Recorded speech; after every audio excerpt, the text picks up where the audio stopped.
Brant was supposed to be one of the strongest carries in the game, but here we are, multiple reruns later, and he's still missing something crucial. What happened?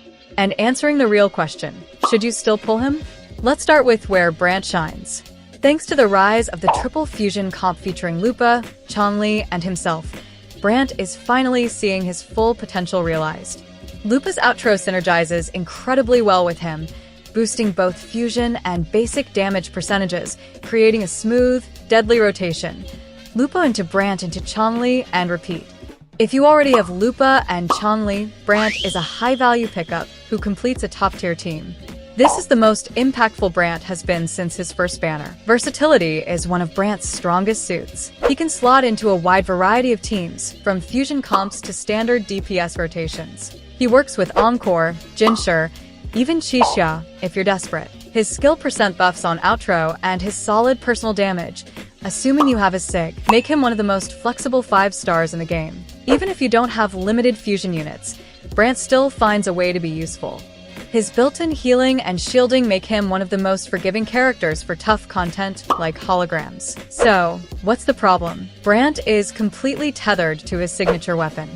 Without it, his performance takes a massive hit. The fusion set, Tie-Breaking Courage, demands around 250% energy recharge, which is almost impossible to reach without sacrificing offensive stats, unless you have his signature, Unflickering Valor, which gives both ER and offensive buffs. Without it, you're forced into poor weapon options or weak hybrid builds, and Brant ends up feeling underwhelming. To be clear, S0R0 Brant is not the same unit as S0R1 Brant. They are two entirely different experiences. And that's the sad part. While other 5 stars benefit from their signatures, Brant needs his. This leaves him stuck in limbo, one of the few characters that's borderline dependent on a specific weapon to function properly. To make matters worse, his forte skill, his main nuke, can be interrupted or even miss. It's his biggest damage source, and if an enemy knocks him back or moves, you just lose it. Kuro clearly knows this is a problem, since newer characters like Lupa now freeze time during their animations to avoid the issue. But Brant? Still stuck getting knocked out of his biggest damage window.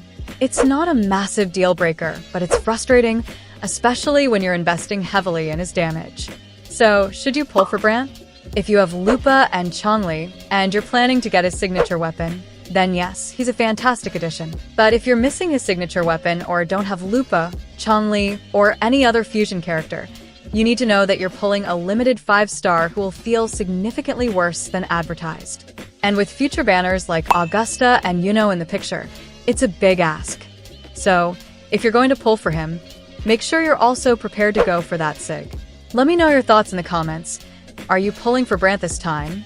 Or are you skipping for future banners? Subscribe for more, and I will see you in the next video.